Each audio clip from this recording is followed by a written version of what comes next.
중심으로 해서 현재의 고난은 장차 나타날 영광과 좋게 비교할 수 없도다, 이런 제목으로 함께 은혜를 나누려고 합니다.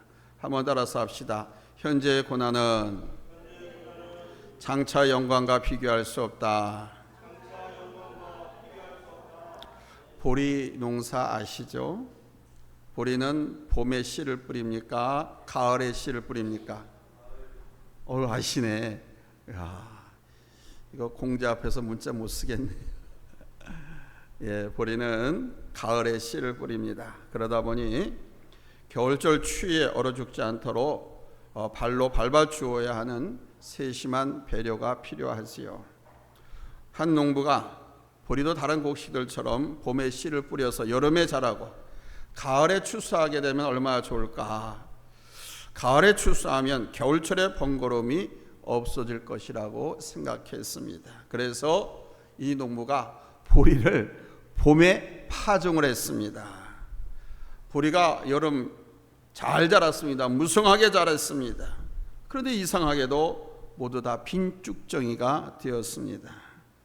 보리는 겨울 동안 강한 추위와 싸우고 고통을 겪는 동안에 열매를 맺을 수 있는 저항력과 생태 변화가 이루어진다 사실을 이 농부는 몰랐습니다. 보리는 추운 겨울을 거쳐야만 보리 열매를 맺을 수 있는 것입니다. 우리 주변에 노력 없이 부모에게 많은 재산을 물려받아서 아무런 결실도 맺지 못하고 그대로 탕진해버리는 사람들을 흔히 볼 수 있습니다. 자신이 힘들게 번 돈은 소중하게 여기고 잘 관리해서 좋은 결실을 보지만 아무 노력 없이 생긴 돈은 그냥 무가치하게 낭비하고 맙니다. 우리의 신앙도 마찬가지입니다. 어렵고 힘든 과정을 겪으면서 연단을 받은 신앙은 큰 시련 속에서도 잘 견뎌냅니다. 그러나 온상에서만 자란 신앙은 그냥 찬바람만 불어도 흔들리게 됩니다. 어떤 사람은 거대한 바위라도 작은 모래알처럼 생각하면서 가뿐히 뛰어넘습니다. 그러나 반면에 작은 모래알 놓고서도 아주 큰 바위처럼 생각해가지고 그 앞에 털썩 그냥 주저앉아 버리는 사람이 있습니다.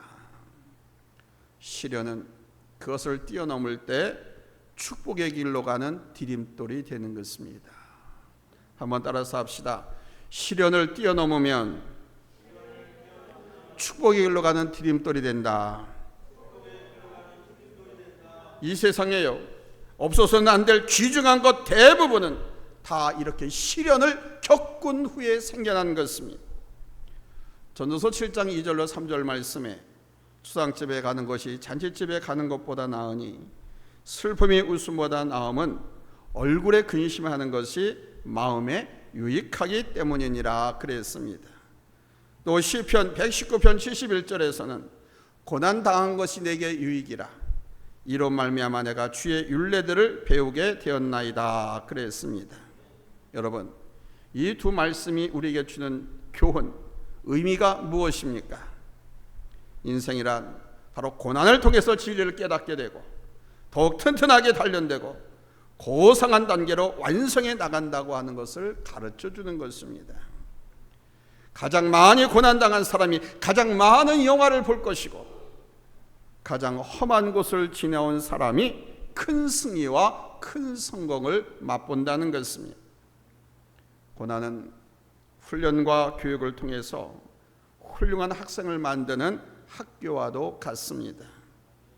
이 고난의 학교에는요, 4학급이 있다고 합니다. 이 4학급은 첫째 학급, 나는 환난을 견딜 수밖에 없다, 이렇게 말하는 것을 배운다고 합니다. 여기서는 고난을 겪는 것이 달리 어찌할 아무런 도리가 없기 때문에 사람들이 투덜거리고 불평을 하면서도 고난을 체념하고 견디지 않으면 안 되는 괴로운 필연, 고난을 견디지 않으면 안 될 멍해로 간주를 한다고 합니다. 그 두 번째 학급에서는 나는 참고 견디리라, 이 말하는 법을 배운다고 합니다. 고난에는 바로 하나님의 섭리와 은혜가 있음을 알게 된다는 것이죠. 하나님의 섭리와 은혜가 있으니까 참고 견디리라. 그러므로 주님의 섭리를 믿고 고난을 긍정적으로 받아들이는 것입니다. 그리고 꿋꿋이 견디어 낸다는 것입니다. 세 번째 학급에서는 나는 고난을 견딜 수 있다 이렇게 고백한다고 합니다. 하나님께서 나의 고난 속에 함께 하시는 걸 확실히 알기 때문에 그렇게 고백하는 겁니다. 나는 고난을 견딜 수 있다. 그래서 그 고난 속에 능력이 나타나고 믿음의 능력을 체험을 합니다. 그 믿음으로 아무리 힘겨운 고난이라도 이 학급에 있는 사람들은 견디고 승리한다는 것입니다. 이제 예수 믿는 성도는 모든 문제를 해결할 수 있는 제일 높은 학급, 네 번째 학급으로 진급을 합니다. 여기서는 이렇게 고백합니다. 나는 고난을 겪을 필요가 있다. 나는 고난을 받아야만 한다라고 고백하는 사람이 된다는 겁니다. 여기서 이 사람이 받는 고난은 영예요, 기쁨의 원인으로까지 간주됩니다. 그리고 그 고난을 통해서 주님의 영광이 나타나고 내게 축복이 된다고 하는 것을 이 사람은 확신합니다. 짐은 더 이상 짐이 아니라 영예요, 하나님의 자녀들임이 알려지고 예수님의 제자들임을 인정하는 표적으로 믿습니다. 조지 루이스 프렌티스가 이런 말을 했습니다. 고난은 하나님이 우리를 징계하실 목적으로 주신 것이 아니고 그것을 가지고 우리가 쟁론하며 낙심하라고 보내주시는 것도 아니다. 다만 고난은 그의 영광을 위하여 사용하시려고 우리에게 주는 것이다. 이렇게 말했습니다. 오늘 읽은 본문이 주는 말씀은 우리에게 큰 위안과 희망을 주는 말씀이지요. 고난이란 인생을 무의미하게 괴롭히는 것이 아니라 바로 하나님께서 고난 중에 나와 함께 하셔서 우리를 온전한 믿음의 사람으로 훈련하고 계신다고 하는 것을 교훈해 주는 것입니다. 그러므로 첫 번째 됐습니다. 하나님은 우리를 고난으로 훈련하신다는 사실입니다. 사탄은 부귀영화로 잘 되는 것으로 우리에게 축복하지만 하나님은 고난으로 우리를 훈련시키십니다. 왜 하나님이 그러실까? 사탄은 우리에게 잘 되는 것, 성공하는 것을 부와 물질로, 그래서 곧 넘어뜨리고 지옥 가는 인생으로, 그가 교만해서 하나님이 없다 하고 내 마음대로 살도록 만들기 위해서 사탄은 인간을 그렇게 유혹합니다. 근데 하나님은 그러지 아니하시고 고난으로 우리를 훈련하신다. 본문 5절에서 6절을 한번 같이 읽겠습니다. 찾았으면 아멘 합니다. 합독합니다. 시작. 내 아들아, 주의 징계하심을 경히 여기지 말며 그에게 꾸지람을 받을 때에 낙심하지 말라. 주께서 그 사랑하는 자를 징계하시고 그가 받아들이시는 아들마다 채찍질 하심이라. 아멘. 점심 안 잡섰어요? 국수 잡숴가지고 그러나? 국수 좋아하신다면서. 좋아하는 거 먹었으니까 힘을 내십시오. 다시 한번 읽습니다. 본문 5절과 6절 찾았으면 아멘 합니다.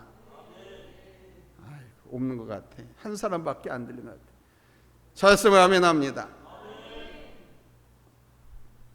손바닥도 마주쳐야 소리가 나지. 자, 큰 소리로 읽겠습니다. 시작. 내 아들아, 주의 징계하심을 경히 여기지 말며 그에게 꾸지람을 받을 때에 낙심하지 말라. 주께서 그 사랑하는 자를 징계하시고 그가 받아들이신 아들마다 채찍질 하심이라. 아멘.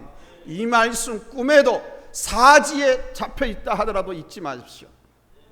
여기서 징계라고 하는 말은 트레이닝, 훈련하다, 단련시키다라는 그런 뜻입니다. 이렇게 생각해 본다고 하면 우리가 당하는 시련은 하나님이 우리에게 벌주기 위해서보다는 훈련을 통해서 유익하게 하기 위함인 것입니다. 믿습니까? 아멘. 하나님이 그래서 우리에게 시련을 주신다는 거예요.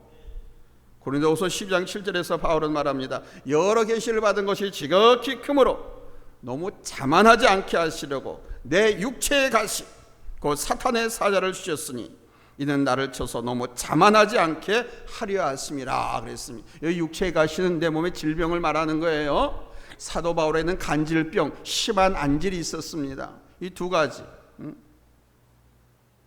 왜 이런 질병을 주냐? 교만 떨지 않게 하기 위해서, 겸손하게 살게 하기 위해서, 하나님을 의지하고 하나님 앞에도 기도하면서 겸손하게 주님 일을 감당하게 하기 위해서 이런 육체의 가시를 주셨다 말합니다. 루터는 말하기를 우리 그리스도인들이 십자가로 인한 고통이나 번뇌가 오면 달게 받아라. 그것은 여러분에게 좋고 유익한 것이다 그랬습니다. 동방의 시인이라 일컫는 키에르케고르는 고난이 크면 클수록 그 영광도 크다고 하였고, 지스레리는 고생보다 더 중요한 교육은 없다라고 그랬습니다.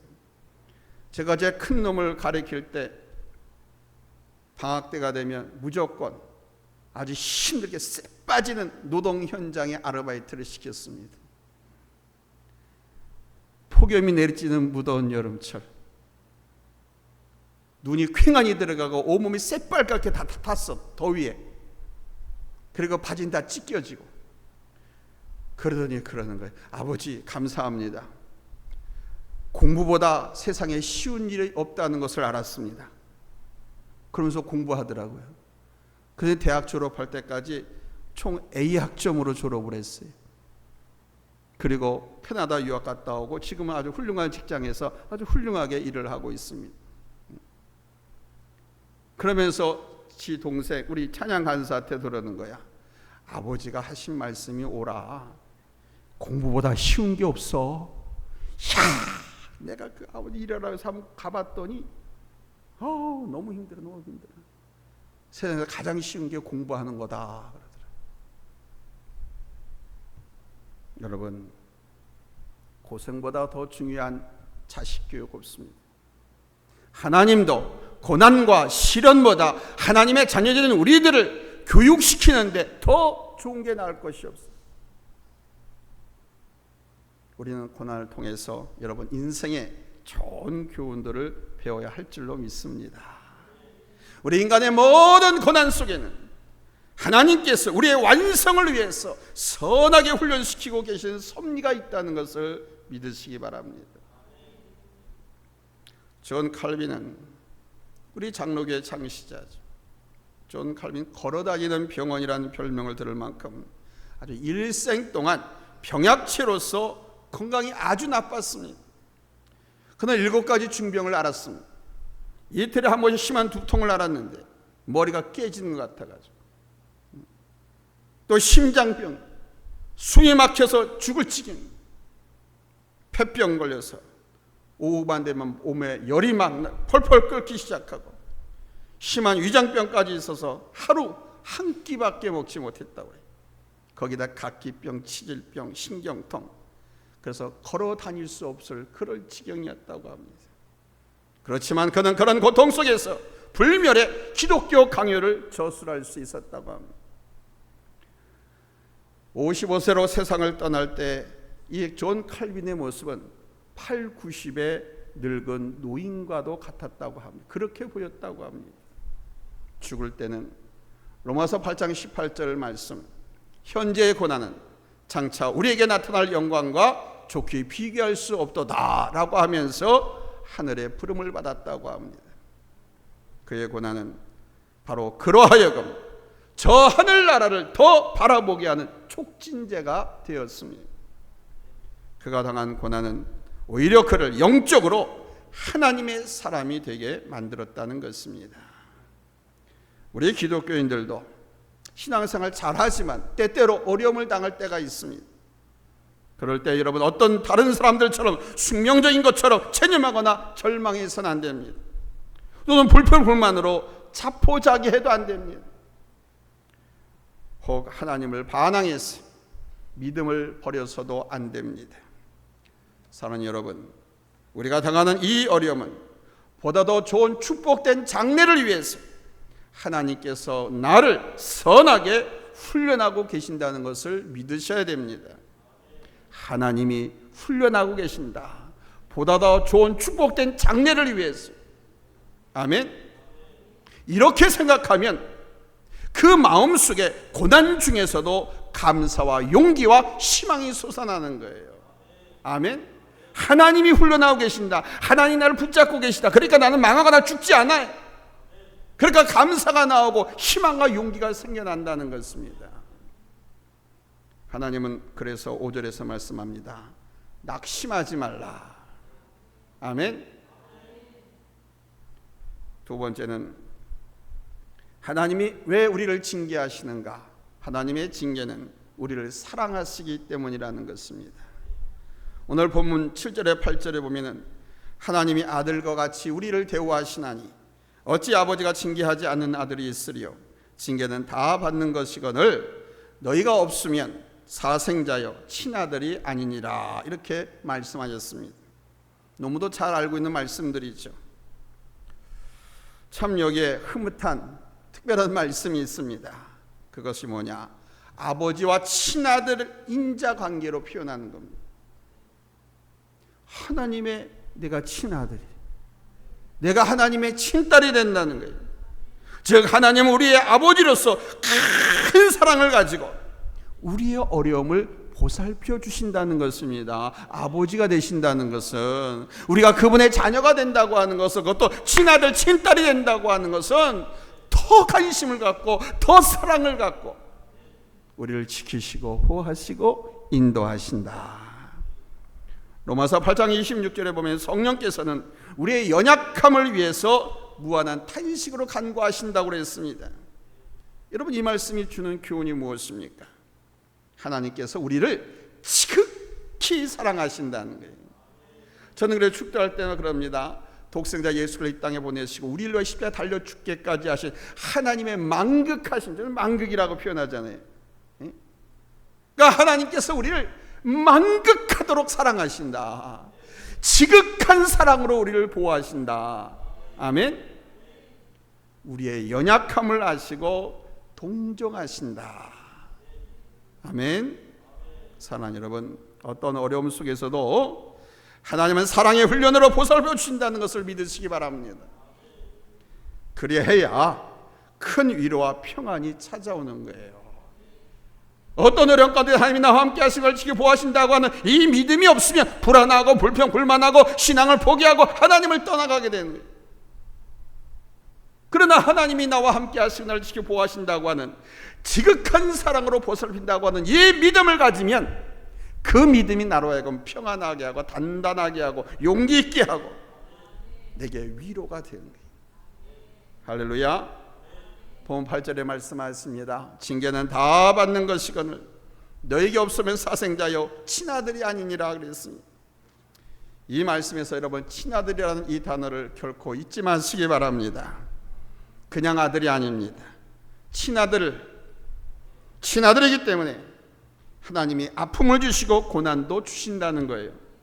친아들이기 때문에. 사실 이 말씀, 부모님과 함께 신앙생활을 자녀이 들으면 별로 기분 안 좋아요. 이 말씀은요.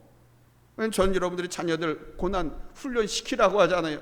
셋을 달라고 하면 하나 정도만 주라고 하잖아요. 다섯을 달라면 2개만 주라고 하잖아요. 하고 싶은 대로 대달라는 대로 다 해주면 그 자식 망한다고. 그러나 그 자녀가 부모가 되면 오늘 말씀을 또한 이해하고 은혜를 받을 것입니다. 잊지 마십시오. 친아들이기 때문에, 친딸이기 때문에 하나님께서 그의 유익을 위하여, 성장을 위하여, 축복과 행복된 삶을 위해서 아픔도 주시고 고난도 주신다는 거예요. 연단하기 위해서입니다. 강하게 만드시기 위해서입니다. 승리하는 성공적인 삶을 살게 하기 위해서입니다.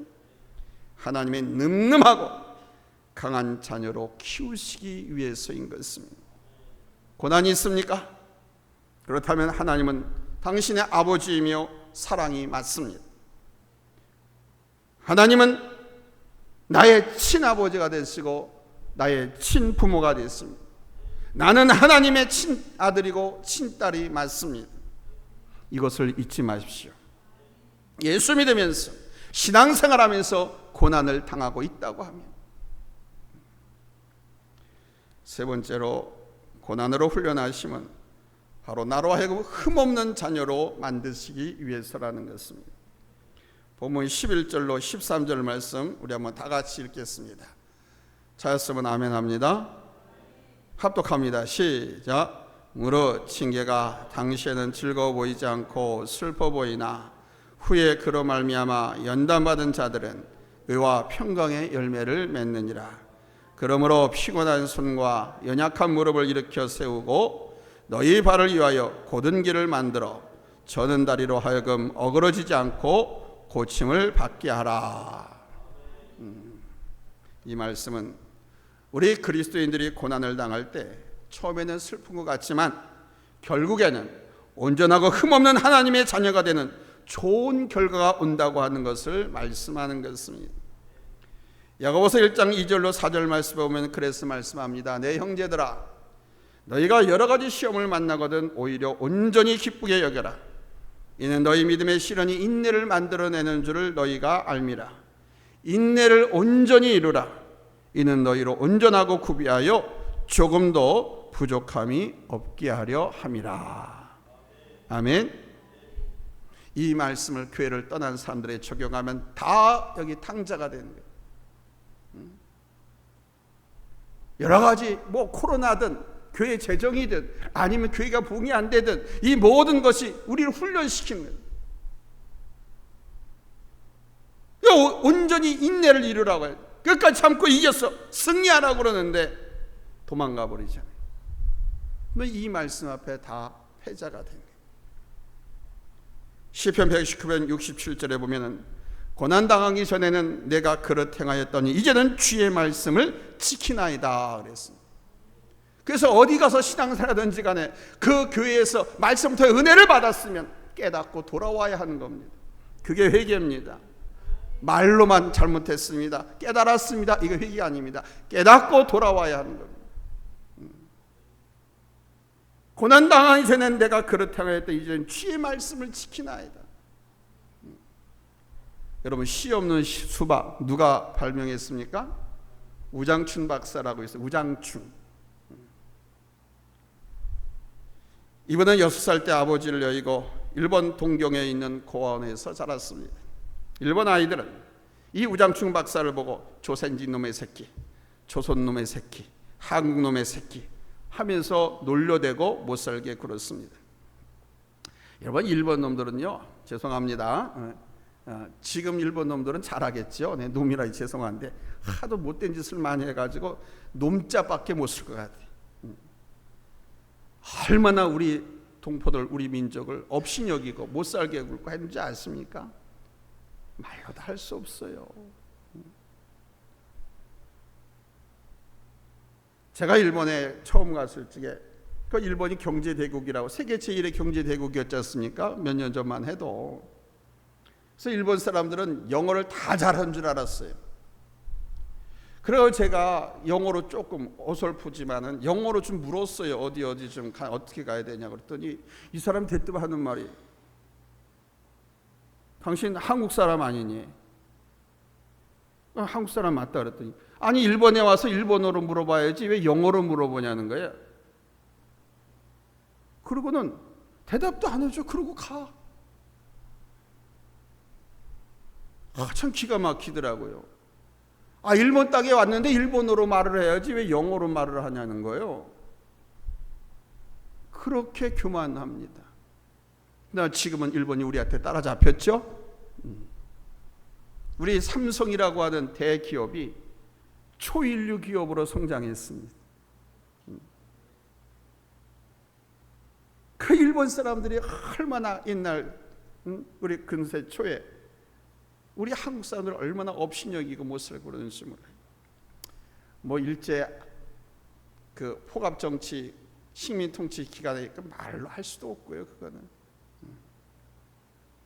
이 우장춘 박사가 남몰래 그 책상 앞에다가 이렇게 써붙였습니다. 밟히면서도 피는 길가의 민들레. 자기다 이게. 내가 이놈들한테 이렇게 밟히면서 나는 반드시 핀다. 민들레. 이렇게 써붙여놓고 괴로울 때마다 그걸 바라보고 외우면서 열심히 공부했습니다. 파고 팠습니다. 그래서 그가 일본 동경대학 거기에서 우등으로 졸업했습니다. 이 사람이 성장해서 우리나라 농사법에 크게 기여하였고 평생을 농경법 개량을 위해 헌신하다가 62살 나이로 세상을 떠났습니다. 무엇을 말씀드리고자 하느냐 하면 가장 훌륭한 선수는, 스포트라이트 받는 그 선수는 가장 많은 훈련을 받은 사람이라는 것입니다. 여러분, 우리 사회에서 그 프로축구 선수 손흥민에 대해서 많이 얘기하지 않습니까? 그의 아버지 손흥정 씨가 얼마나 혹독하게 그를 훈련시켰다고 말합니까? 그렇게 혹독하게 훈련시켜놨더니 기라성 같은 유럽의 그 프리미어 축구 거기에 나가서도 여러분 세계 톱 스포츠인이 돼가지고 국위를 선양하고 있고 또 그의 아버지의 이름도 높이고 있지 않습니까? 이루 말할 수 없이 고통스럽게 훈련을 시켰다고 합니다. 이게 평소에도 감독이나 코치들이 선수들에게 하는 게 평상시 훈련을 실전처럼 그렇게 뼈 빠지게 고생하면서 하면 실제 경기는 즐기면서 할 수 있다. 군인들도 마찬가지입니다. 훈련을 실전 이상으로 고되게 힘들게 하면 전쟁 터지면 거기서 다 살아남고, 그러나 훈련을 힘들게 하지 않으면 전쟁 터지면 다 그냥 총알바지밖에 안 돼 다 죽고. 그래서 어떤 지휘관에 따라서 어떤 감독이나 코치냐에 따라서 그의 밑에서 훌륭한 선수나 아주 강인하고 훈련이 잘 된 군인이 나오는가 나오지 않는가. 잊지 마십시오. 가장 훌륭한 선수는 가장 많은 훈련을 혹독하게 받은 사람입니다. 건강한 하나님의 자녀는 바로 고난이라고 하는 하나님의 훈련과 하나님의 뜻이 있음을 믿고 인내로서 이겨나갈 때 하나님께서는 건강한 당신의 자녀로 만드시고 또 심오한 진리를 소유하는 인생으로 항상 승리하는 평화로운 삶으로 축복하고 인도하시는 것입니다. 자, 그러면 우리는 어떻게 살아야 되겠습니까? 여러분, 고난을 당한다 할지라도 낙심하지 마시기 바랍니다. 아멘. 저 낙심하지 않습니다. 하나님의 뜻이 있다고 생각해서 하나님 앞에 기도합니다. 그래서 여러분, 이렇게 어려움 당하고 난 후에 저는 오히려 예배 설교 시간에 제가 마음으로는 몸으로는 운다고 하지만 항상 웃으면서 설교하지 않습니까? 사람들이 그래요. 목사님, 그렇게 어려움을 당하고 있다고 하면서 왜 설교 시간에 쌩글쌩글 웃으면서 설교합니까? 그래요. 저는 하나님의 뜻이 여기에 있다고 믿기 때문에 그렇습니다. 하나님의 뜻이 있다라고 하는 것은 나를 붙들고 계시다는 것이고 하나님께서 당신의 계획대로 나를 이끌어 가고 계신다고 하는 것이기 때문에 하나님의 계획은 나를 망하게 하는 것이 아닙니다. 우리 교회를 문 닫게 하는 것이 아닙니다. 여기 남아서 끝까지 인내하면서 신앙생활하고 하나님 앞에 영광 돌릴 여러분들을 망하게 하려는 것이 아닙니다.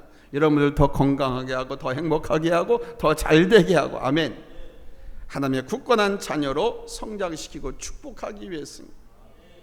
이것을 깨닫기 때문에 전 예배 드릴 때마다 내 마음 한가운데에서는 자꾸 기쁨이 나와요.